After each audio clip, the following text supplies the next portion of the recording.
In this last video, you're going to take everything you've learned about Flexbox so far and use it to build an awesome Minesweeper layout. This layout requires most of the skills you've learned, so it's a good opportunity to practice them. In order to build this layout, you'll need to break it apart into 3 pieces. The topmost piece is a menu, and then you have the controls, and finally the board. Let's start by representing these sections in HTML. You'll notice that I've already added the content for the Windows title bar. We'll start by using a div with the class of Minesweeper to represent the game.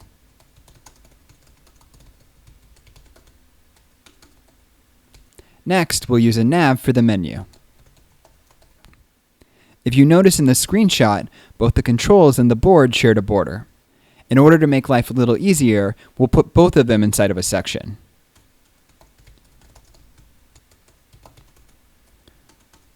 Finally, we'll use divs for both the controls and the board.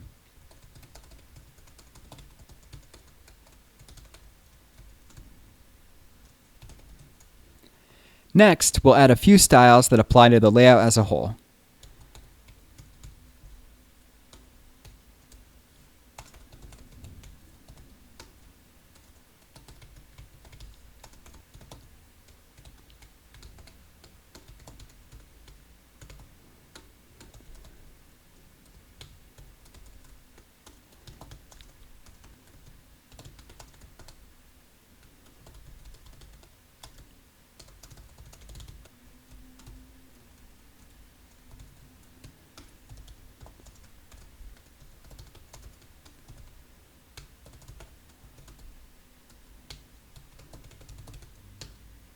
To make life a little easier, we'll also add a Sass mix-in to style the borders.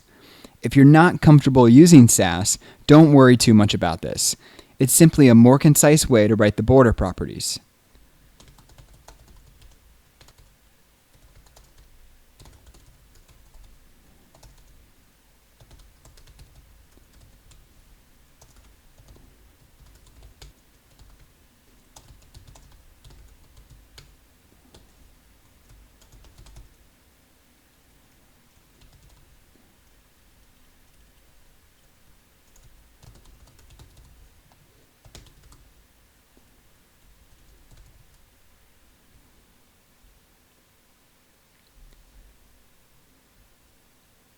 For the board, we want a 10 by 10 grid of buttons.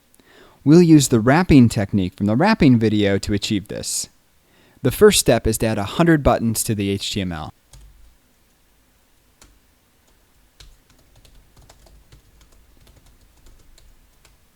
I could copy and paste this button 100 times, but I'm going to cheat and use my templating language to do it for me. If you're not using a templating language, then you're going to have to copy and paste.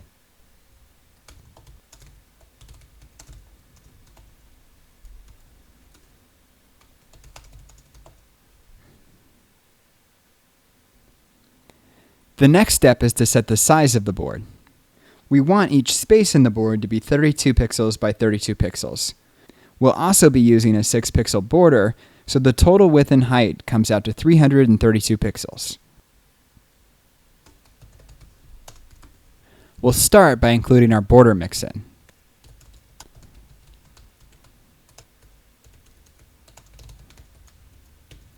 Next, we'll set the width and height.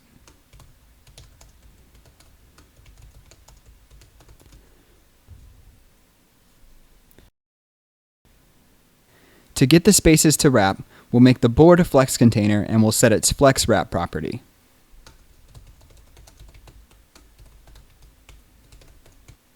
While we're at it, let's also add the border to the spaces and set their width and height.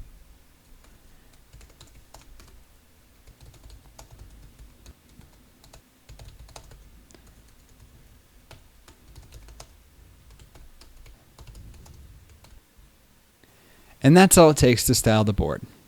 The next thing we'll add is the game controls. We'll use images for the numbers and a button containing the image for the smiley face.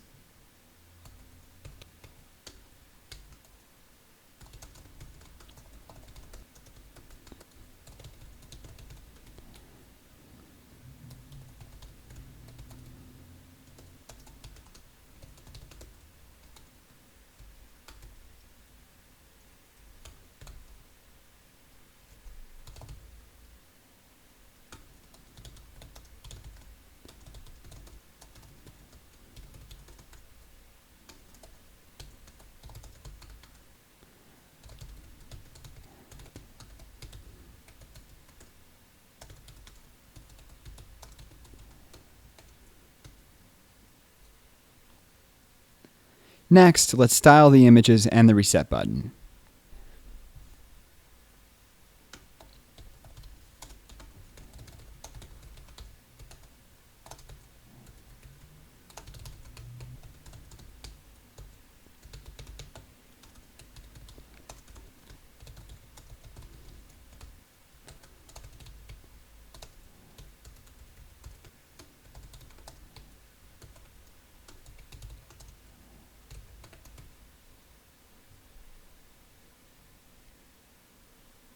We can space out these items by making the controls div a flex container and using the justify content property.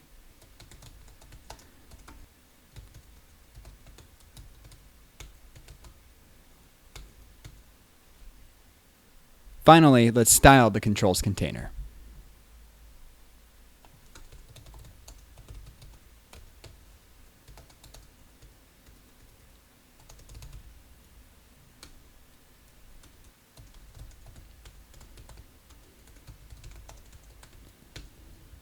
The last piece of this layout is the menu bar.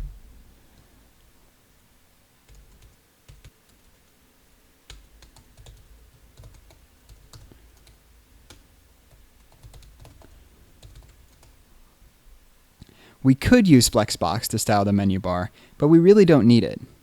The button's default display of inline block is enough to give us the effect we want. All you really need to do is add a margin around the buttons and underline the first letter.